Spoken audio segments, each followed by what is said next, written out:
chicos y chicas, ¿qué tal? ¿Todo bien? Yo soy el maestro Daniel, maestro de língua espanhola. Sejam bem-vindos a mais uma classe. Vamos a estudar? Olá, galerinha, tudo bem? Eu sou o professor Daniel, professor de língua espanhola. Sejam bem-vindos a mais uma aula. Vamos a estudar? Então, galera, hoje nós vamos trabalhar um pouco da competência da produção de textos, né? Na língua espanhola a gente tem, semelhantemente ao português, né? Igualmente, as 4 competências comunicativas, que é o que, né? Que são a oralidade, né? Que é a fala. Nós temos a escuta, né? Que é a compreensão, né? Através da escuta. Aí nós temos a parte, né? De textos, que é a produção e a compreensão textual. Então, nós vamos falar um pouco hoje de produção textual, ou seja, produção textual. Slide na tela, né?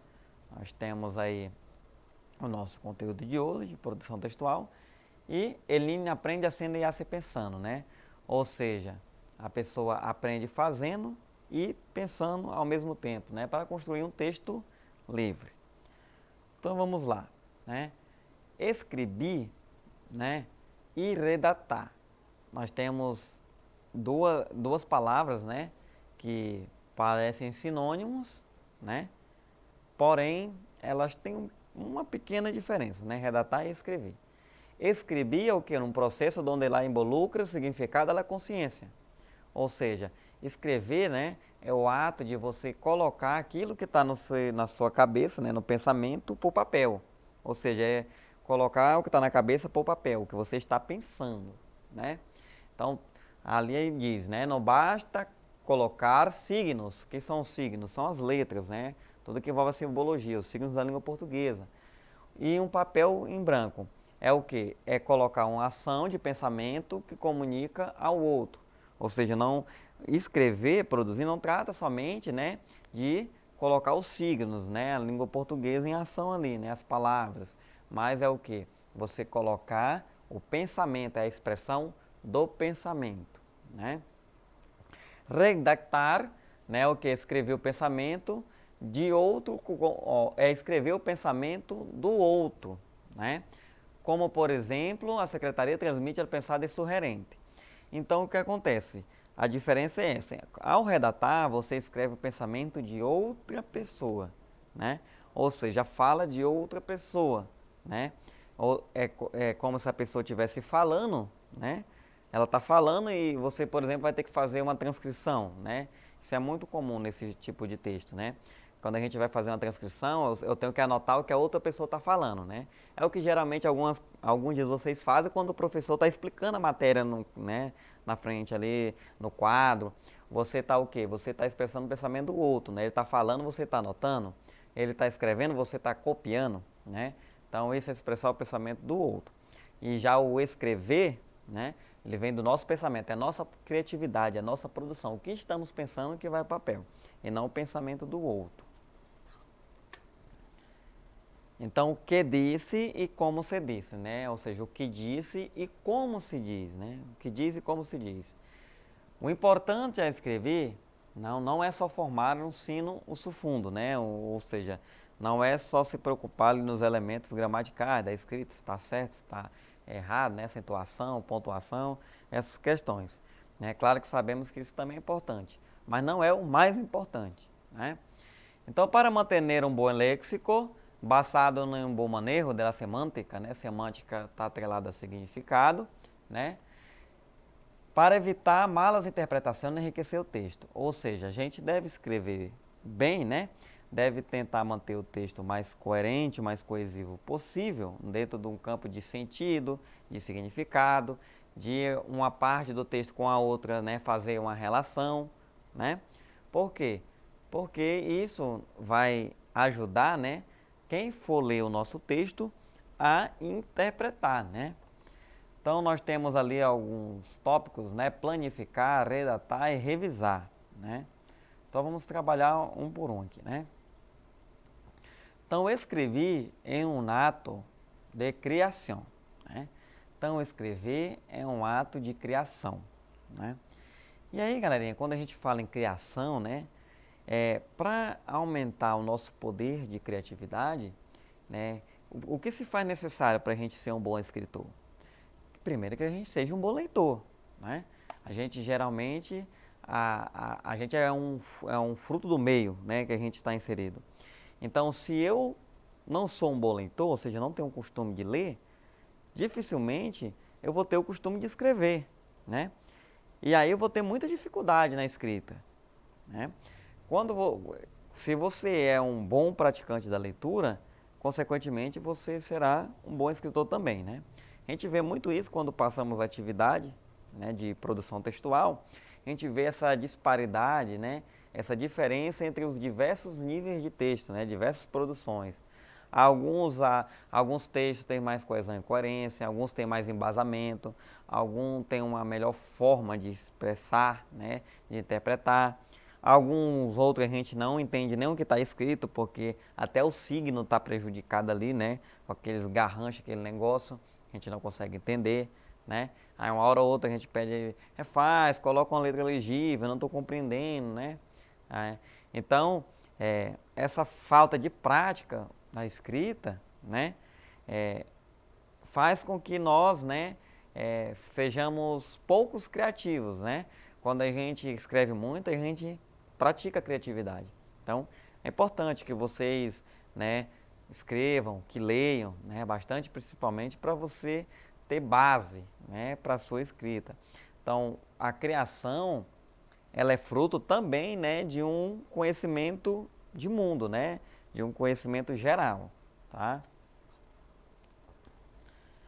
Dentro da estrutura do texto, já a partir daí, né, após criarmos o nosso texto, ele tem que seguir estruturas linguísticas, né, estruturas textuais que pertencem a determinados gêneros.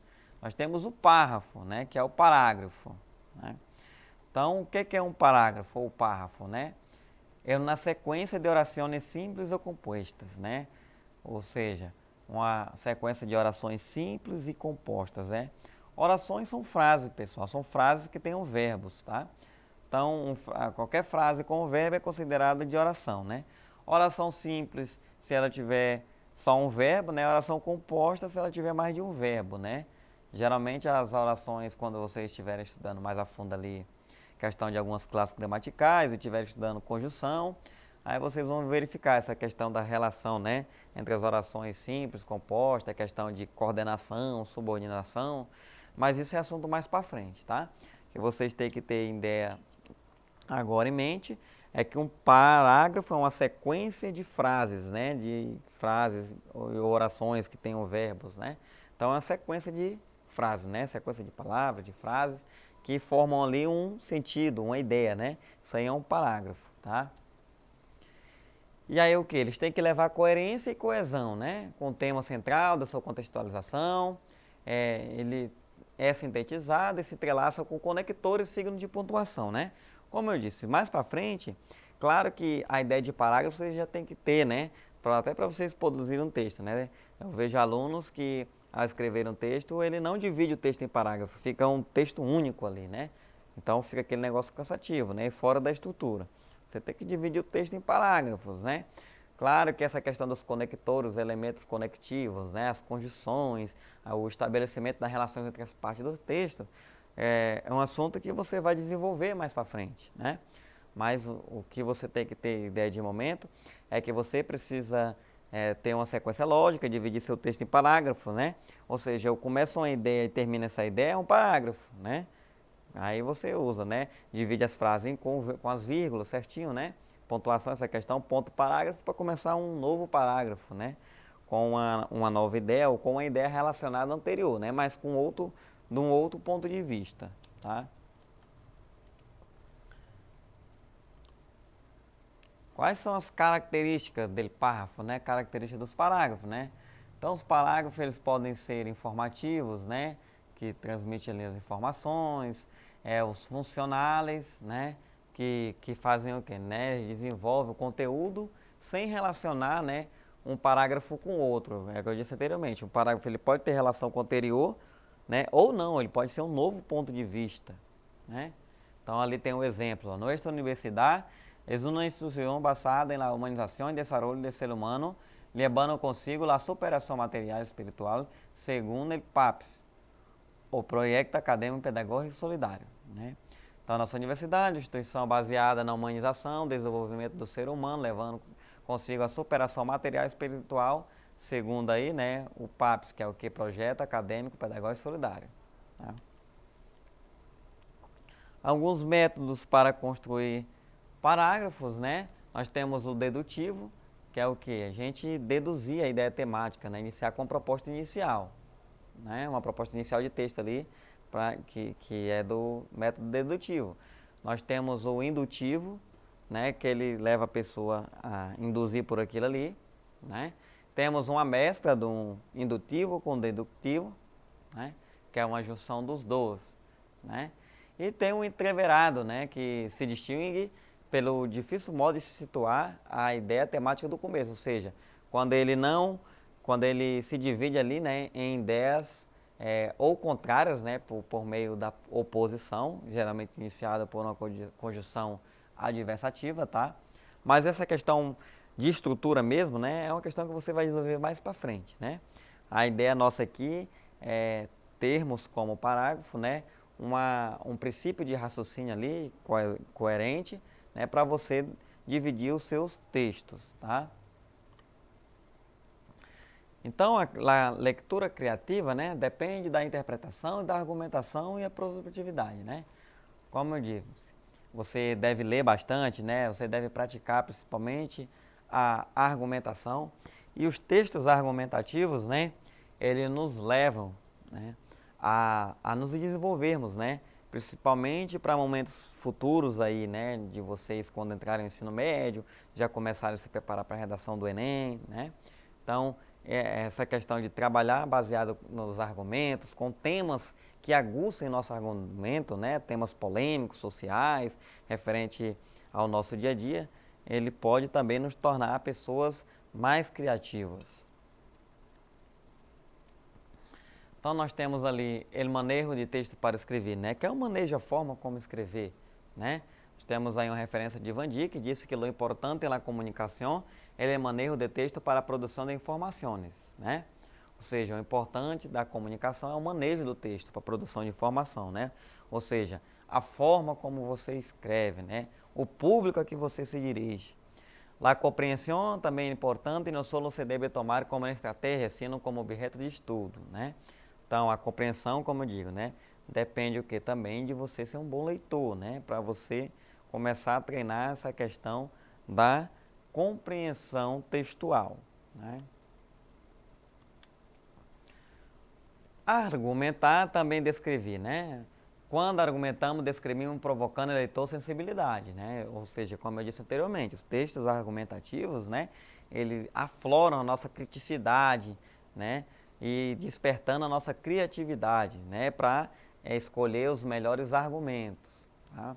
Qualidades justificadas segundo o contexto real do tema central, né? Geralmente esse tema central é voltado com temas cotidianos ou temas polêmicos, né? Observada o que? Desde a sua realidade, tá? Então nós temos aqui uma atividadezinha única, né? Para você relacionar os textos. Então nós temos aqui os textos, né? Quais são os elementos de cada um, né? O expositivo, que visa informar, o instrucional, que dá uma instrução, o narrativo, que narra um acontecimento, né? O descritivo, que caracteriza, né, os elementos, o argumentativo, justamente, que você, né, convence ou persuade a pessoa a um determinado ponto de vista. Aqui chegamos ao final de mais uma aula. Não esqueçam de acessar a plataforma Eduque. Hasta luego!